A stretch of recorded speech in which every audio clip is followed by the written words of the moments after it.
Tires flat. Saucony Guide 9, here it is.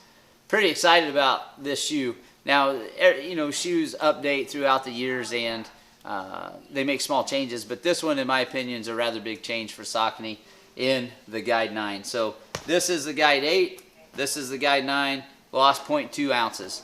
9.9 ounces, 9.7. So they trimmed it up a little bit. Some of that is maybe the upper, but some of it is just the streamlined setup of the shoe. The outsole tread pattern changed a little bit. So there's a lot of updates on this shoe. So let's get to it.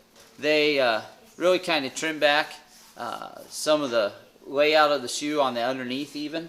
And you can see, you know, the shape on the medial side is just a little bit different actually in the shoe itself. You still have full ground contact, so you have a lot of inherent stability from the shoe without having to add a lot of stability punches with like thick, stiff rubber in there. Dual density setup right here on that marbled area, so you have support for someone that is a mild to moderate overpronator. And this is a high mileage shoe again, training shoe from Saucony that has stability in it for someone that overpronates. So 8mm drop on this sucker, and now Everun setup. So the cushioning in the shoe, the rubber cushioning, stands the same for Saucony. What they did with the Everun was they took their new proprietary cushion system, and what that does is inside that shoe it runs from heel to toe, and it runs right underneath the insert that you set in there.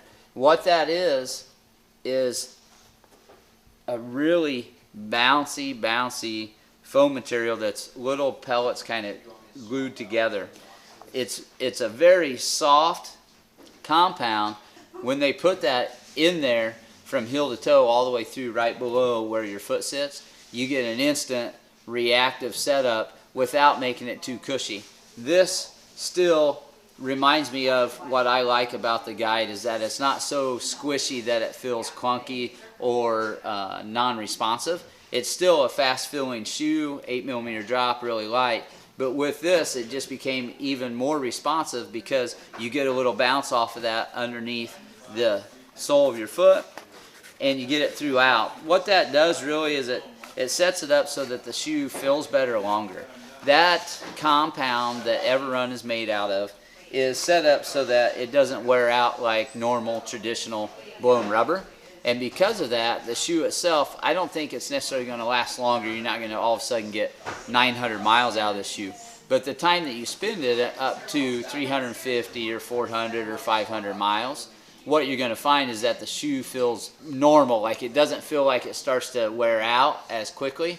But once it does wear out, you'll notice it maybe faster than you normally would. But you're going to get there feeling better than ever before in the Saucony Guide 9. This is our first impressions.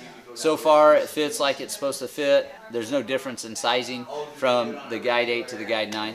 And we're going to run them, put them through the paces, and then we'll get back and get you a full review on it when we have enough miles to tell you what we think. Thanks for joining.